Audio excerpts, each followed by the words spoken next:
So here's another pin that I have in my collection. This is a Delta pin. Again, I purchased it during Goals.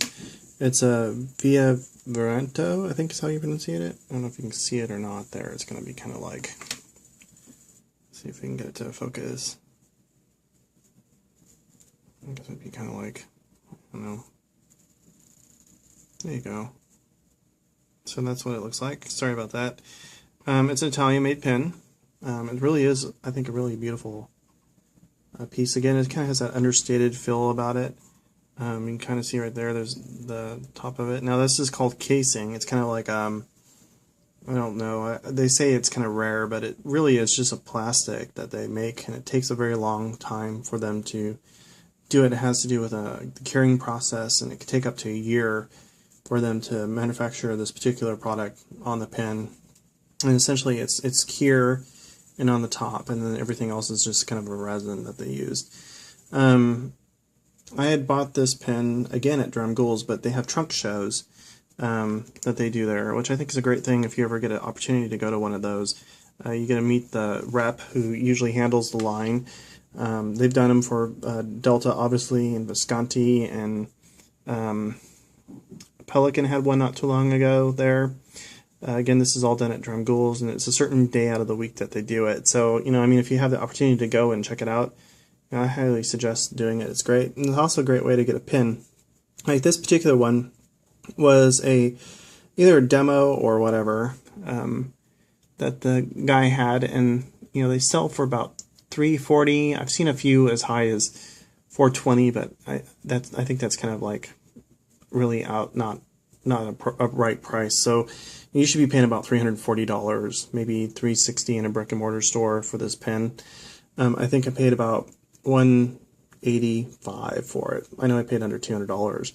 And then it didn't come with the box, but the guy actually dropped the box off about a week later. And it's too bad I don't have it here. I have it at home.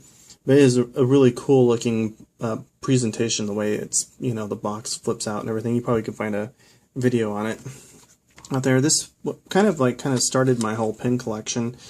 I had bought a Lamy All-Star or something like that. Anyways, the pin, I had it with me and someone stole it, and I wanted to replace it with another Lamy, and I ended up going to this trunks show to do that, and thinking, well, I'd look at all the pins that they had, and saw this, and I was like, well, you know what, I should buy this. And I'm glad I did, because it really, it is a fine writing pin. It's got a gold nib. The Pelican did too, and so did the Mimiki. This one's a white gold nib. It has the same kind of like process as far as how you fill it up. It's got a cartridge in there. I believe it came with a couple cartridges in the box, but actually I know it did. It came with a couple cartridges in the box, which are probably still sitting in there. I never reused them. I pretty much always use the same kind of ink, which is Noodlers. Not necessarily brown. I have several different colors of Noodlers, but again, this is what I have with me, and so that's what I'm going to bring or use. But they have some really great inks. So if you get an opportunity to use those, I think they're nice. A lot of people are, they say there's problems with them. They might, dry out or cause damage to your pen. I've never had an issue with any of my pens, and as far as Noodlers is concerned, I've used their Blue Bonnet. I've used their black that they do that's permanent. I can't remember what the name of it is, but there's a really nice black that they have. This Noodler's brown cleans up very well, but once it's on paper, it holds to the paper extremely well. So, and then I've tried some other brands that I've, not been happy with. I will say, though, I bought a bottle of blue-black Mont Blanc ink, and that's probably one of my favorite inks, too. So, Noodlers, brown, and then that blue-black would probably be, close contenders. Another thing, too, about this pen, I don't know if you notice it, but this cap part right here, or the clip, is always kind of getting off center. Like, as much as this pen retails for, I always think that part should have been better. I don't know why it does that. I guess it's just kind of flimsy the way it's put together there. It's a little, I wouldn't say disappointing, because you can kind of just push it back, and doesn't seem to, well, it doesn't affect the pen at all, and it holds to your pocket really well. So I mean, I shouldn't complain too much, but and the price was really good. So, and another thing too is this white cap. It's surprising. A lot of people see this pen and they think it's a Mount Blanc.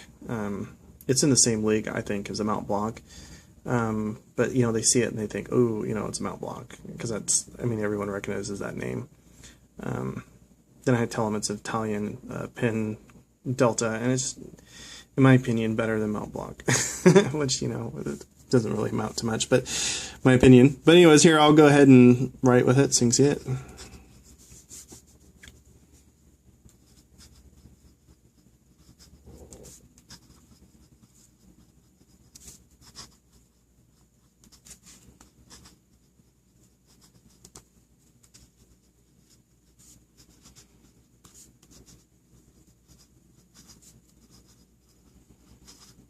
So there you go. Anyways, yeah, it's a little more of the nib there. Like I said, I've been very pleased with this pen. I write with it quite often. You know, I'd say that the Namiki, it probably really goes. I write with this every day. I mean, that's the pen I have in my pocket every day. One thing about it is it's got tons of ink. And it lasts forever. You never have to, like, I don't have to refill it often. You know, for a while I was carrying this Namiki Falcon with me a lot because I love the way it writes. But, you know, I'd run out of ink halfway through the day usually, and that was kind of like a little upsetting. And of course, you know, I didn't always carry a bottle with me because it, you know, you take the opportunity or chance of breaking it, and you can imagine a big, you know, 3-ounce bottle of ink busting into your bag or something would be a nightmare. But I carry this one quite a bit. It's a little more fragile than the other pens. It feels fragile. You know, I was talking about the Pelican in one of my reviews about how, like, you know, I had a problem with it. This particular pen, like I said, I bought it at a trunk show, so, you know, it shouldn't have been, I don't know, they still considered it like a new pen. So, the casing here, you can kind of tell this color of casing is a tad different if you look at it, as far as the color is concerned. I don't know if you can really see it compared to the cap. The cap's actually tad yellowed or something, kind of look at it.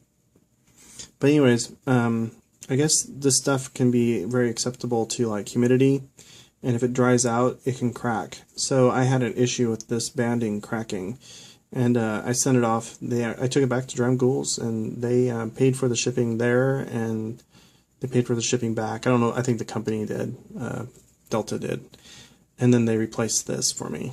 They didn't do anything else, though. They left the pen pretty much as it came to them. You know, there was a few little minor scratches and that sort of thing. They didn't buff it out, or they needed the additional detailing like Pelican did.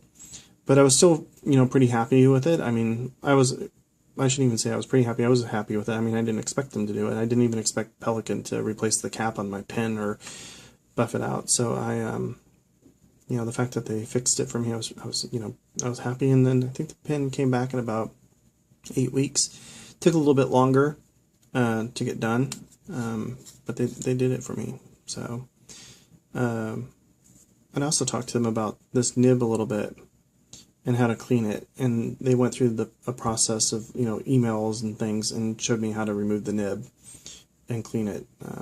Which I thought was very helpful. They were very nice over there as far as communicating to me and, you know, returning my emails and that sort of thing.